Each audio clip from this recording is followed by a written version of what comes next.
ever-shrinking colored ring. It's green when you start out, but later on you'll start seeing yellows, oranges, other shades of red. And what that means is those Pokemon are both powerful, more powerful, and also harder to catch.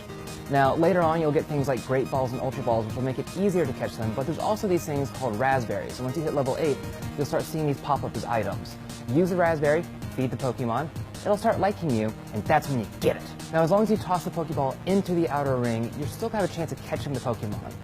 But there's a method to the shrinking ring's madness, and that's where we're going to get extra points. Landing the ball within the smaller ring gives you some bonus experience points. If you get a fuller ring, it's nice for 10 points. A half ring gives you a great for 50 points, and you can realize your dream of becoming an inhuman Pokemon catching machine. An excellent on the small ring will net you 100 extra bonus points. And for another 10 experience points, you can spin the ball ahead of time and give it a nice little curve. It is an acquired skill. And remember, it's a lot easier to get a nice every time, so sometimes a Pidgey in the hand is worth more than a lot of missing Pokeballs. Also, turn off AR mode. Look, if you have it on, obviously you can make a lot of memes, but the internet has made literally every funny joke about Pokemon already. You're not going to add to this. All you care about is the points. Get those points, turn off AR mode, you might even save a little bit of battery, and that's extra Pokemons in the long run. Okay, so now it's time to talk about catching Pokemon. And I mean catching as many Pokemon as you can, as fast as you can. And they're all good to get.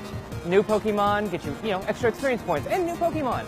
The old ones, the repeats, look, you can always transfer them to a farm upstate and you'll get extra candies. And don't worry, they're gonna be fine. Professor Willow promised. So let's talk about those footprints. Basically, if it's got 3 prints, it means it's in the general area and it's gonna show up in your little menu. 2 is closer, 1 is closer still, and no footprints means you should be clicking on it already. Why are you even in that menu? Now, there's no great way to tell if you're walking in the right direction, but you can play a bit of a hot and cold game.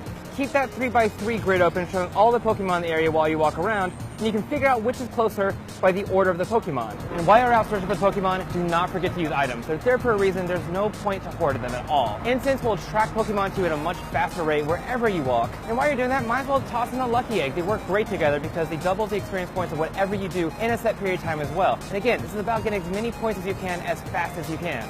I want Pokemon to find me at a bar, or a coffee shop, or a cocktail lounge, or a bar. So this is when you actually get the lures. The lures are great because they help everyone. They're like incense, they attract Pokemon to the location, but it applies to everyone who's playing Pokemon Go. So as long as you got a Poké